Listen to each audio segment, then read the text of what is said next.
So today I wanted to talk about lust and how it's destroying our society today, especially now as it recently got revealed in the news that porn addiction is a rising issue within young people and really just reflects the state of society today and how commodified sex has become to the point where we become so desensitized to intimacy that we'd rather chase that on a screen or website through an X-rated video rather than go outside and chase real intimacy with real people and put in that effort.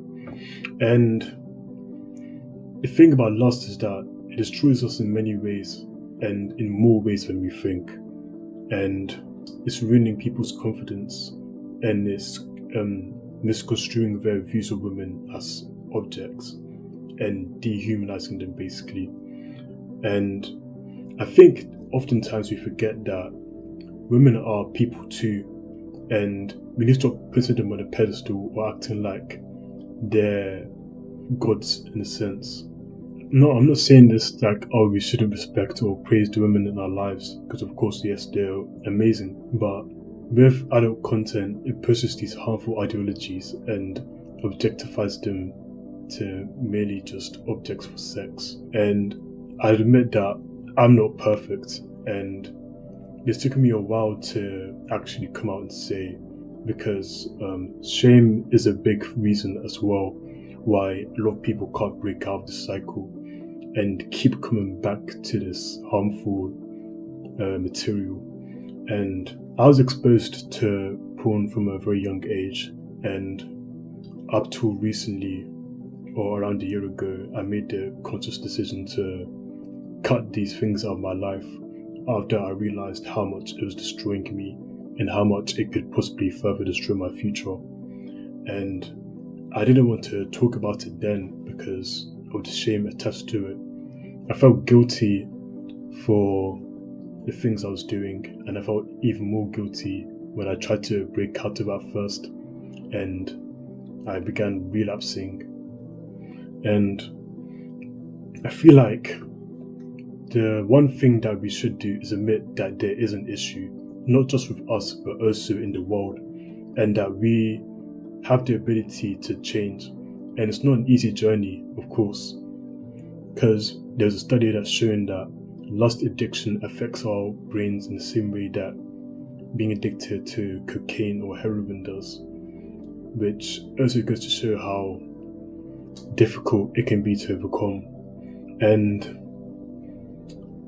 I want to say that you're not a terrible person and you're not evil because you're subject to this addiction, and you shouldn't hate yourself for where you are right now, especially if you have the motivation or you want to change this about your life or cut it out.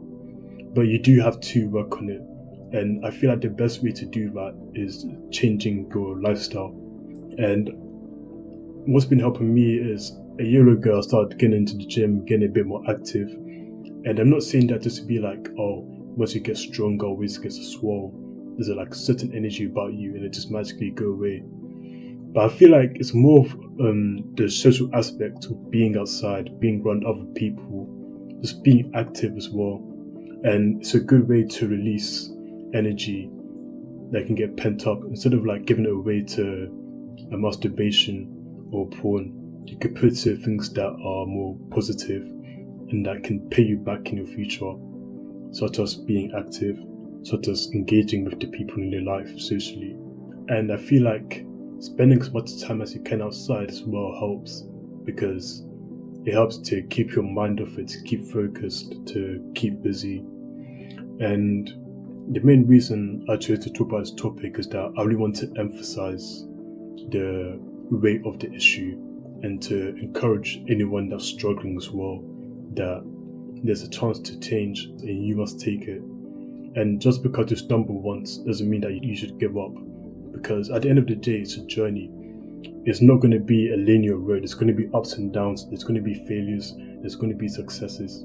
but you have to persevere and keep going. And if you believe in God as well, you should put your trust in Him. And I feel like people get overcoming lust confused with fighting lust, because it's not something that you should entertain. It's more so we should just run away from it by changing our environment, or just you see something online, you click off it, you don't entertain it, or you don't try to fight it with your raw power, because trust me, I've tried it many times and it just doesn't work like that. But you should trust in God and cast your worries onto Him, because He is there to help you. And it's not something that you can get through with by yourself or through your own effort.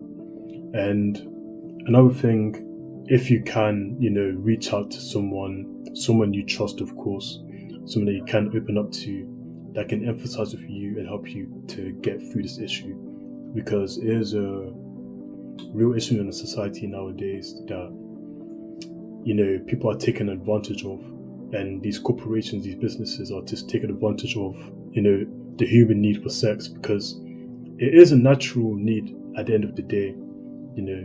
It's not bad, it's not evil for humans to want sex, because it all boils down to like natural instincts. Even animals, their purpose is mainly just to reproduce and all that.